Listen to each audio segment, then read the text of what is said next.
You know when you die, but then you respawn?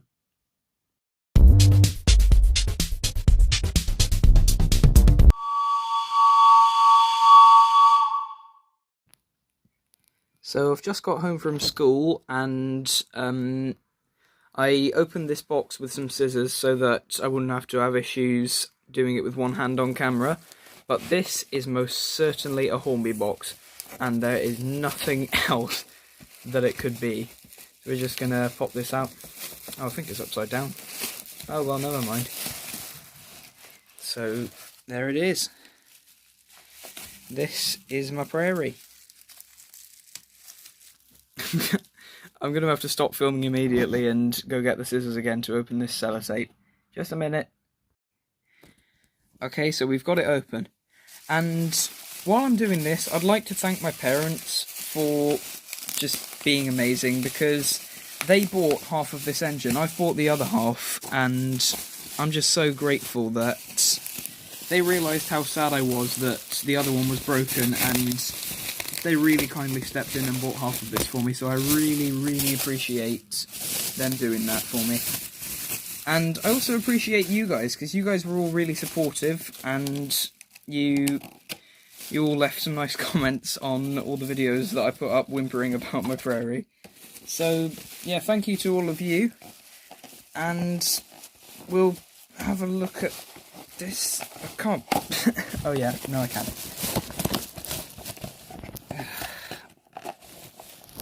Give me a minute again. I got to applaud a lot of the YouTubers who do a lot of stuff with one hand, because this is really difficult. Sam Strange's probably made a smart decision in choosing to set up a camera and film his unboxings rather than do it while holding the camera. Anyways, there it is. This is a Hornby Large Prairie. I chose that because they're newer, and this one will probably be better quality, more smooth running than the FX Prairie, which is a bit older. But also because old Hornbys are fantastic. New Hornbys are way too expensive for what they are, but old Hornbys are fantastic. And this thing's basically just that, exactly the same as that, but slightly better detailed and with a slightly better mechanism. Let's get it out the box. So we're down onto the track now, and I love how heavy this thing is. Just picking it up, it's just really, really good quality, and I'm not sure how much of it is metal. I think this... no, this is plastic. I'm not sure. I'll have to have a quick delve into it in a minute. Either way, it's very well detailed. I'm going to pull the Airfix Prairie up alongside in just a second. We'll do a bit of a comparison, but you can just see how immensely detailed this thing is. It's incredible. Does it have interior detail? Ooh, I don't think it does. Well, that wasn't expected from an older model. Either way, let's get the FX Prairie alongside and we'll have a look and see the different things that have changed over time. So, as I think I already said, the Airfix Prairie was first inherited to Bachmann Mainline and then inherited to Hornby. And all over that time, the design stayed the same. But Hornby added a new motor, like a more reliable one than the Ringfield motor, which I found out the Airfix ones have. That's probably why it's so crackly and slow running. Either way, I can already make out that you can see there's one railing on the side of this one, and on this one there's two. I think this one used to have two, but evidently it fell off. And then what's good about this one is that you can see it's got lamp irons, and this one didn't. Now, obviously a lot of this is just going to be limitations of the era that this one was built, because obviously this one's a lot older, but it's going to be interesting to see the kind of things that they've been able to add now that it's a newer model.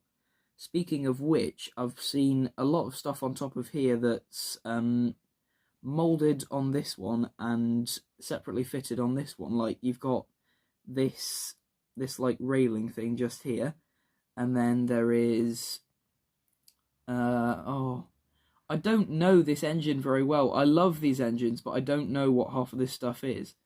Probably ought to look it up in a bit. Might do that. Anyways, we've got this, which is separately fitted, and there is also the handrails on the side of the cab, which I noticed when I was getting this out the box. They're separately fitted as well. I think they've literally just sanded down most of the model. Obviously not sanded it down, just got rid of all this stuff in the print and added separately fitted stuff where it would have been. Now, I am under the impression that this model wasn't in a collector's, collection. I think this model might have been in use by someone, because there is just bits missing on it, just not very much, not as bad as this in no way, but there is just bits missing on it. Like, I came across, what was it, somewhere here. Oh yeah, what's it called? I'll show you on my 5199 model. It's that thing, the thing that sticks up like a pipe or something. I'm not entirely sure what it's called, but it's broken off on this. It's still there on the back, so I know this engine would have had some at some point, but obviously it's been snapped off. So good to see that it's been running. That probably means I don't need to run it in before giving it a bit of a performance test. So we'll have a look at performance testing it in a minute. But first, I want to have a look at this engine and see all the stuff that's snapped off of this, because this cost me £24. It was in such bad condition, and I don't actually have a box for it. The guy literally wrapped it in bubble wrap and gave it to me. Obviously there's a lot of, like, the ladders missing. Like, the ladders on the side of the cab are missing. This engine has them. The ladders at the front are missing on the other side. Just show you that. You can see they're missing, but on this engine it has them. And the decal on the front, which says the number, is like scratched off. I'm not trying to nitpick this engine. I'm just trying to detail how much better of a decision getting a new model was. And if you really look at them, you can see the similarities between the chassis and, like, the way they work. Like how you can see just in here, no, you can't see because it's not focusing. If I put it just there, then you might be able to see that this has a... Oh god, you can't see. I'm not... Can you get it on that one? Oh yeah, there it is.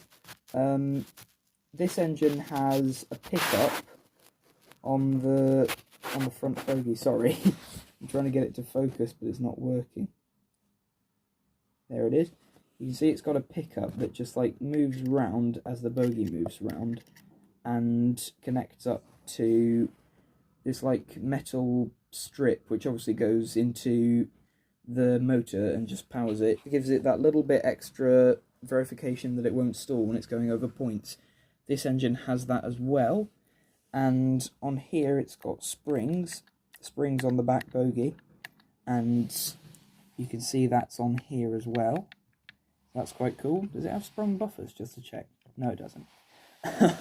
Well, never mind. As I say, this is a newer model than this, but it's not that new really. It's maybe early 2000s, I think. So newer, but not new.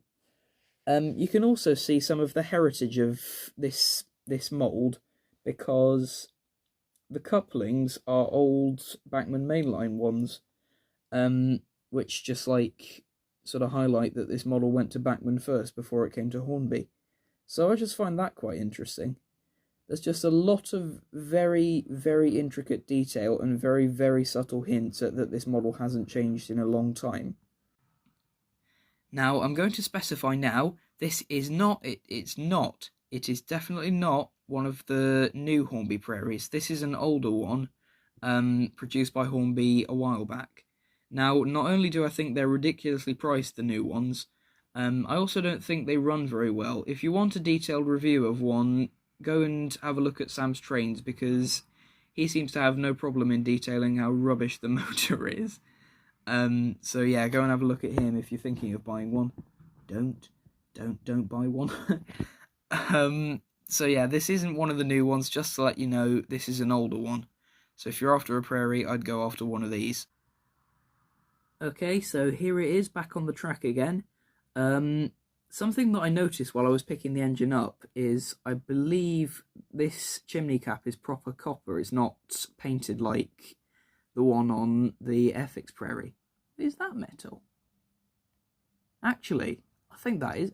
I think I'm discovering things about the old Prairie while I'm supposed to review. So while I'm supposed to be reviewing the new one.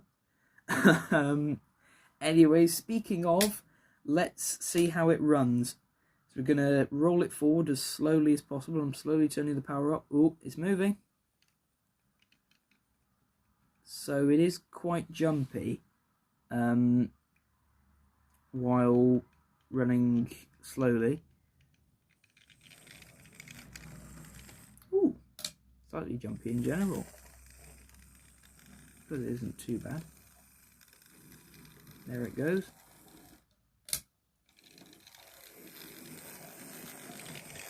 You can just hear the FX Prairie doesn't really work, but I'm going to fire it up a tiny bit just so you can hear the noise that it makes. Oh, hang on, can I sort out those rods for a minute? See if I can put the rod so it drags along on the track. No, next to the track rather than on the engine, because obviously it's broken. But just so you can hear how loud this engine is, I'll fire it up a tiny bit. So you can hear it makes a like clicking noise and it's just stopped. You can see it makes like a clicking noise and it's definitely a lot louder than... I'll just put it there. That works. Is it on the track? Yep, perfect. It makes like a clicking noise and it's not very smooth, but the new Prairie on the other hand is very smooth and it makes barely any noise. I'm very happy with this, I think. Lovely. Oh, also, that middle wheel has a flange now. On the older engine, it was built to go around first radius, so it didn't have a flange in the middle. But now it does. So that's a nice detail to also have. I think what this engine really is, essentially, is just the Airfix Prairie, but better, like more detailed. Anyways, let's hook it up to some coaches and see it running. So, under the watchful eye of its brethren 5199 and 6110, 6105, which is indeed the number of the new engine, is going to pull a train. I have only got one coach on it, but we're going to shunt the train together first.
So that's going to be that, everybody. Thank you so much for watching. I just wanted to update you and tell you I had a new Prairie.